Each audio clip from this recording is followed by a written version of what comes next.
I never stress too much over something or somebody. Cause like no matter who around you, what's going on around you, life gonna go on. You just gotta be happy you still here. What's up, y'all? Welcome back to my YouTube channel. Um, I know I'm supposed to been ending this.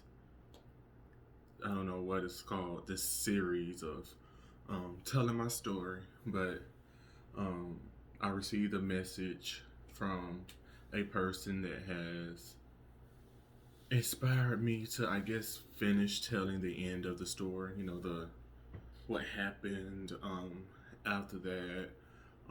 What did I do to come into the realization of what happened and all that stuff.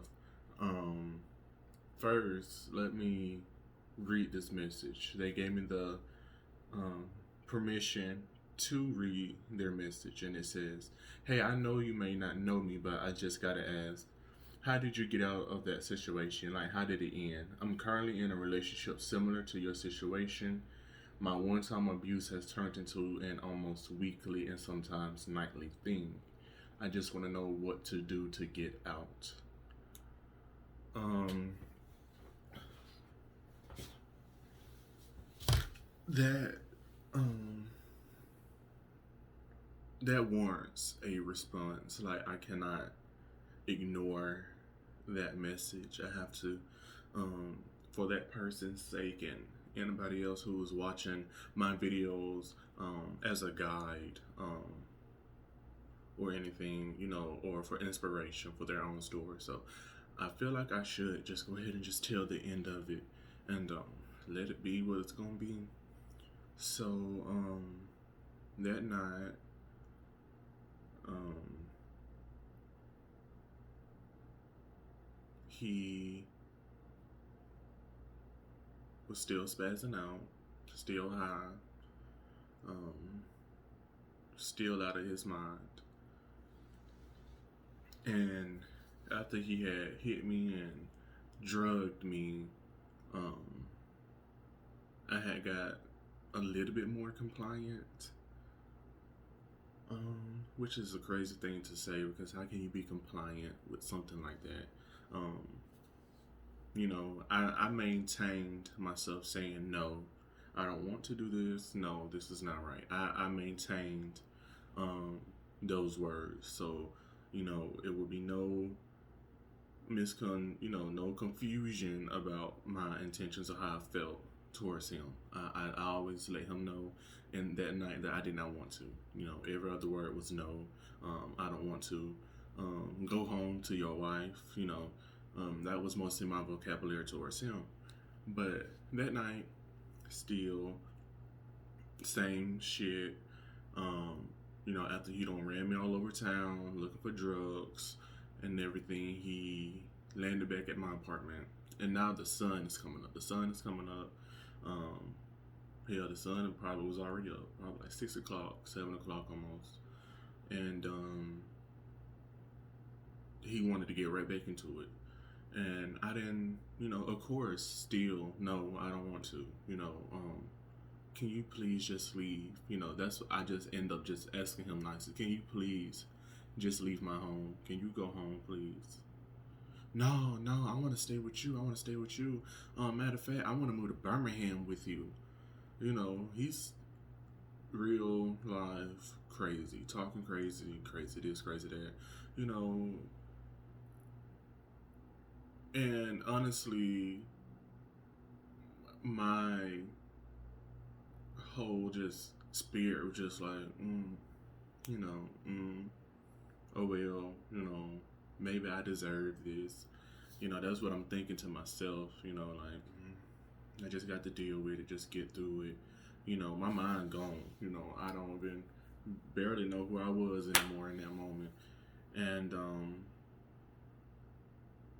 I asked him again, may I use the bathroom?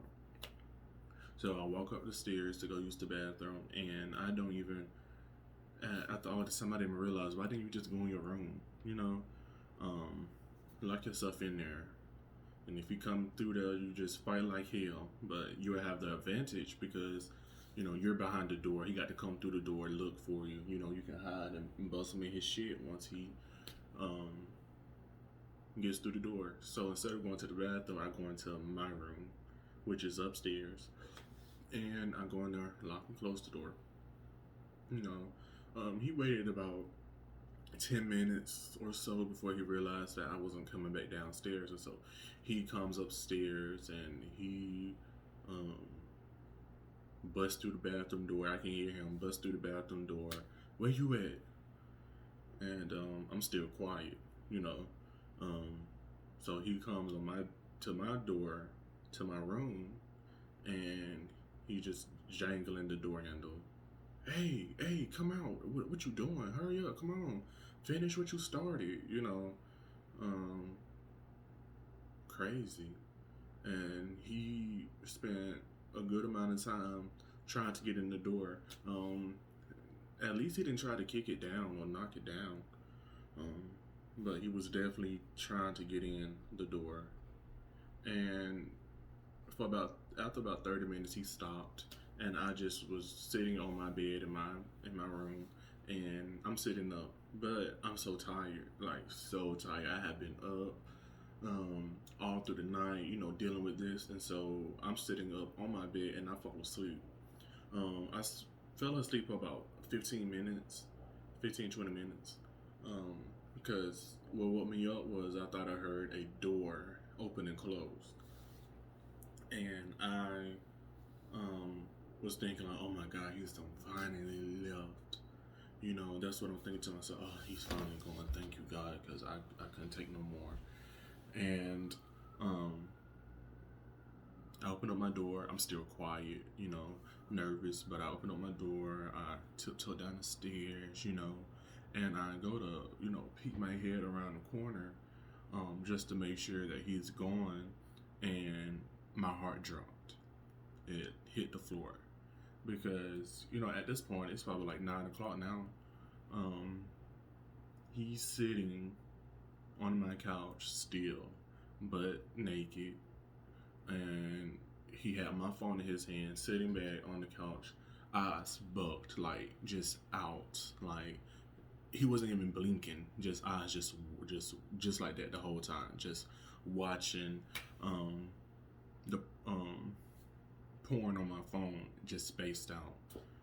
And it scared me, like made my heart drop, because I thought he was gone. So I'm coming downstairs to lock my doors, to locate my phone, my keys, and he's still here. 8 o'clock in the morning, still here. And when he seen me, he was like, are you ready? And he said, I'm ready to see that ass shake now. That's what he said. And before I could open up my mouth to say anything, because now at this point I'm backing up the stairs, but I'm watching him, but I'm walking up the stairs backwards, because I'm just like, what in the fuck? Like, what am I gonna do? Like, this man gonna keep me in this place all day. Like, how am I gonna get out this house? But I was saved by the bill. My phone rung. But it wasn't even for me when my phone rang. He had used my phone all night to handle his business. That all the phone calls that came in for honestly the next day or two was for him. I had to go in and I had to block so many numbers in my phone because they just kept calling for him. Do you still need this? That type of conversation. And so my phone rings, but it's not for me. It's he answers the phone. He knows the phone number. He answers the phone like he just like it's his phone. And he gets into an argument with one of his dealers or whatever. And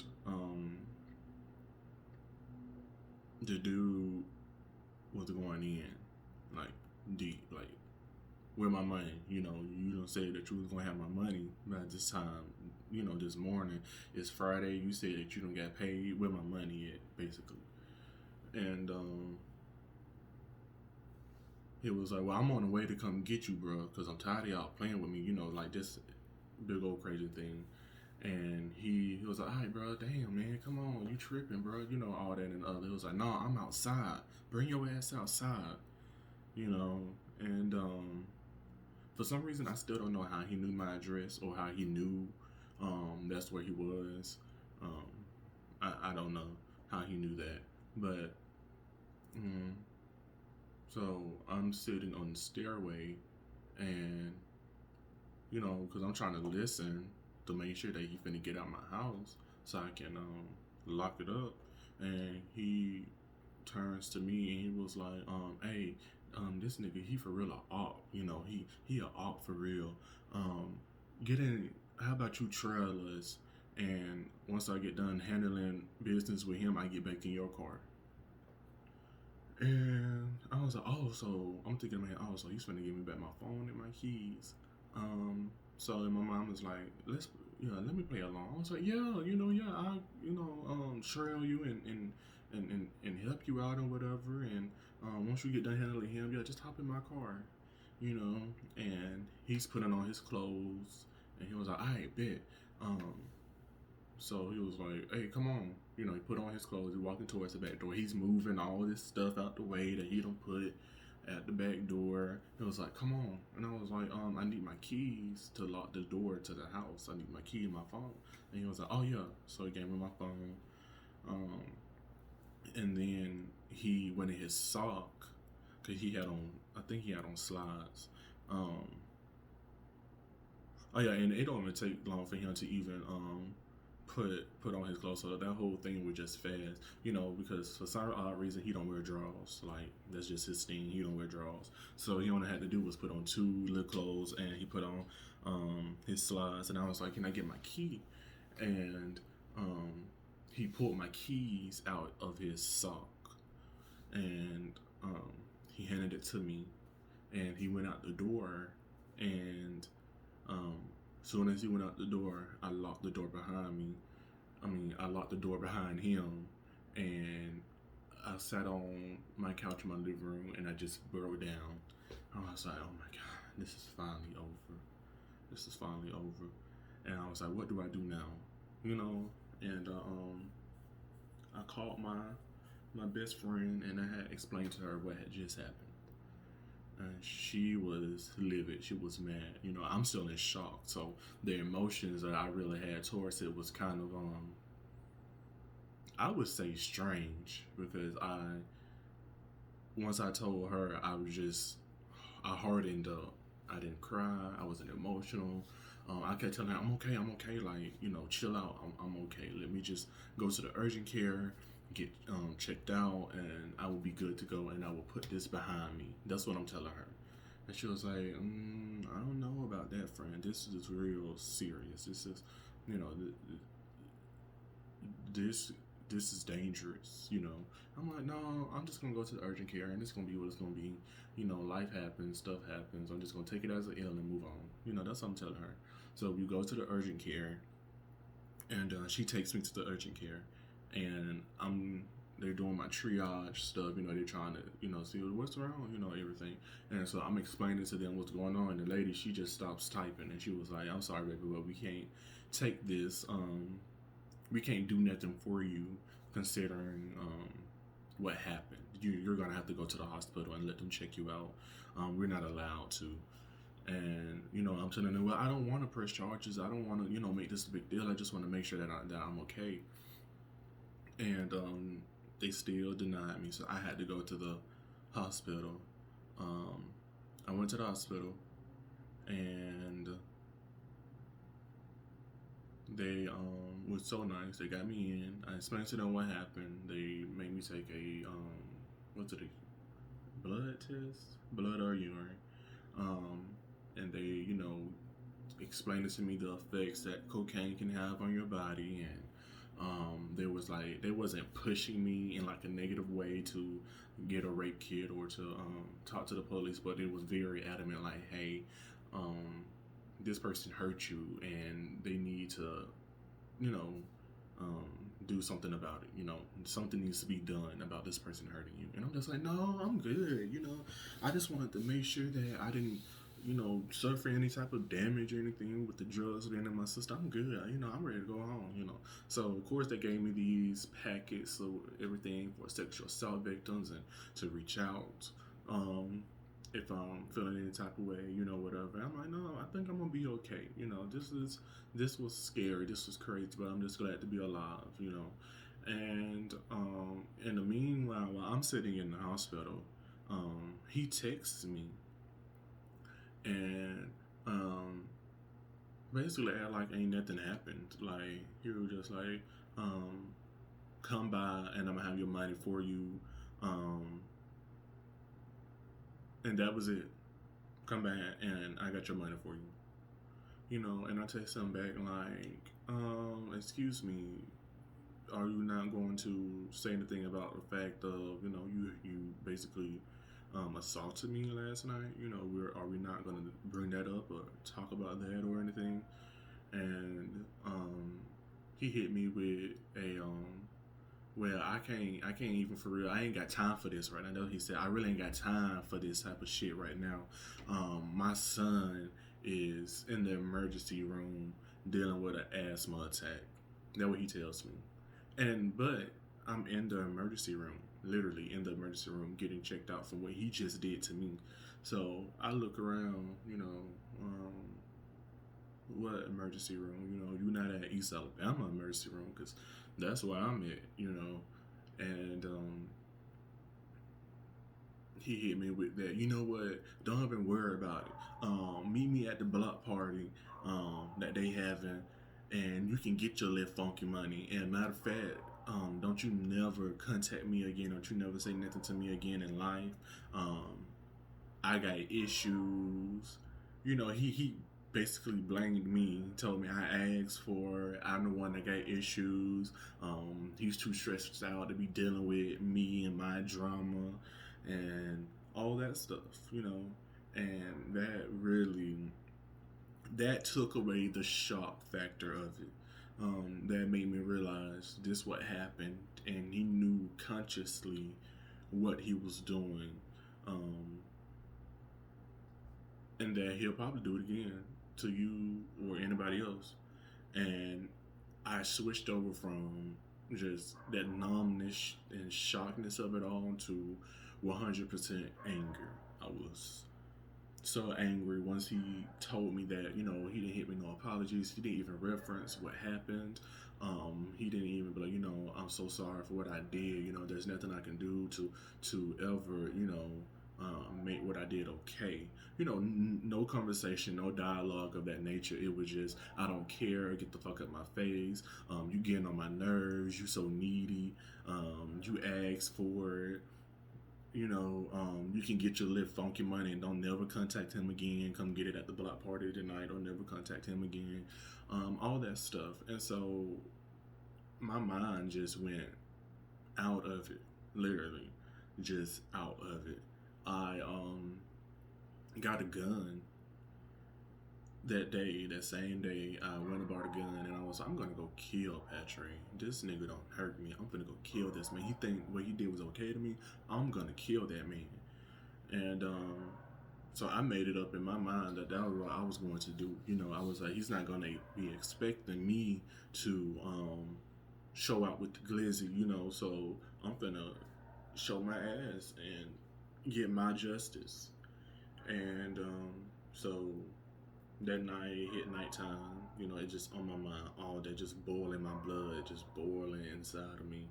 And I get ready, I'm practicing how I'm gonna just smile and look at my mugshot. Like I was so serious, and I was so okay with the fact that I might have spent my whole entire life in prison for killing somebody because they hurt me. Like I was okay with the fact knowing that, okay, if he gets me before I get him at this party, because I'm gonna show my ass and he kills me, it's gonna be at least I died fighting for myself. That's the literally conversation that I'm having in my head. Like that's how irrational my thoughts had gotten to that point.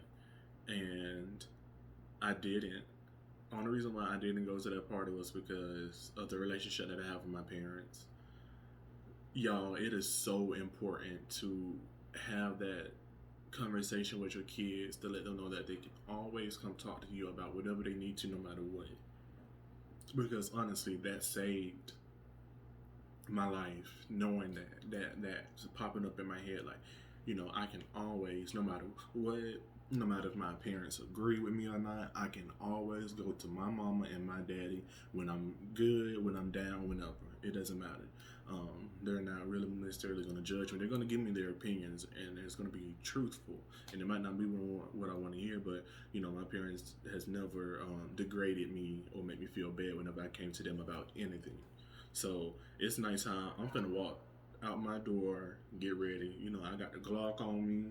I'm ready. I'm thinking in my mind, okay, so this is what it's gonna be. You know, um, but I called my dad first because my dad, he a G. Everybody that know he real. Um, to get more so of his advice. I was speaking almost as third person, like what was going on wasn't to me. So when I called him, I was like, "Daddy, got this issue. Just happened, um, and finna go kill him. All that and the other. Like that's what going on." And my daddy, he was like, "What?" And when he said that, because I'm talking in a way that I've never talked before. I don't talk. Hood and I'm country as hell, but I don't really talk street. I don't know street, language for real like that. And so he hearing me talk in a way that just is you know, out of character for me. He was, "Son, what's going on?" He hit me with that, and I just broke down, started crying. And if it wasn't for knowing that I could have that conversation with my dad, I think I would have made a decision that I would have definitely regretted that night. I would have definitely messed up by trying to take it into my own hands and get street justice. After that conversation with my dad and him convincing me that, that's not even you. You're not even about that type of life. Like, what are you doing? Handle this the right way. Handle this the way that I know that you can handle this. You're my mature son. Stay true to that, basically. And I did, and I realized that to get the justice that I want, and for others, because he's hurt so many people that I needed to, go ahead, you know, even though I didn't want to um, make the police aware of my situation. So I did file charges. There are federal charges. Well, I'm not gonna say federal charges. I really ain't gonna too much speak about that for real. But I did report it, and charges has been pressed. Like there have been charges pressed. Um, but everything's been running slow, I guess, because of COVID and other issues and all that stuff. But yeah, I think that was the right decision to make. It was scary. I'm sitting there telling myself, like, I don't want to do that. I don't want to go stand before a court. I don't want to have to deal with this in a year or two, on the judicial side. I don't want to keep telling my story. I don't want to keep talking about it. I don't want to, sit in front of 12 people and let them look me in my face to see, judging me and what happened to me. I didn't want to do none of that. But I know now that that was the right decision. And I would have probably never came to that decision if it wasn't for my mom and my daddy. Wholeheartedly, I would have never made that decision. I would have never did the right thing if it wasn't for them. So I promise y'all, that relationship with your parents is, or having that person that you can talk to about anything is worth it. Like, I promise you, parents, it is worth having those conversations, letting your kids know, hey, I'm not your friend, but I'm always there for you no matter what. No matter what you may do, no matter what happened, I'm there. If it wasn't for that, I would have made a decision that would have ruined my life. Either I would have killed somebody or I would have gotten killed. Crazy how my mind was even in that mindset. It ain't never been before.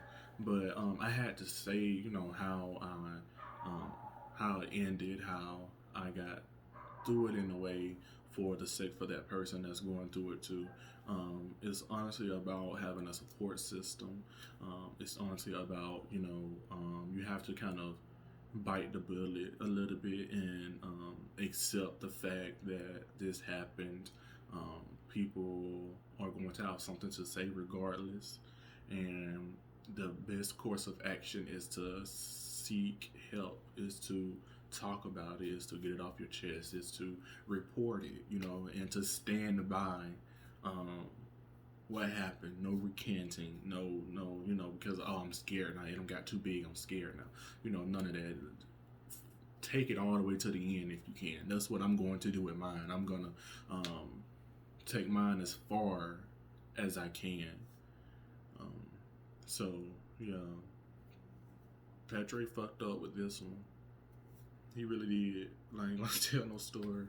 I had to decide either it was gonna be him or it was gonna be me. And the other day, I decided that it's going to be me. Period. I'm gonna take care of me, you know, and handle this as I see fit. So that's how I did it. What was your name? It was May, June 20. My computer did, but it was like May, June 2030 something. So yeah, that's how I did it. And I hope you find the courage to get out of it yourself. Reach out to me if you need me. I'm here for you. I understand what you're going through. Trust me. If nobody else does, I do.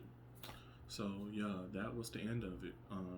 That's how I got out of it, and that's it. Yeah. I feel so much better being able to talk about this now. Like, it has lifted so much weight off of my shoulders, being able to use my platform and to, you know, really talk about this. It's just been a scary but amazing opportunity. So yeah, that's it.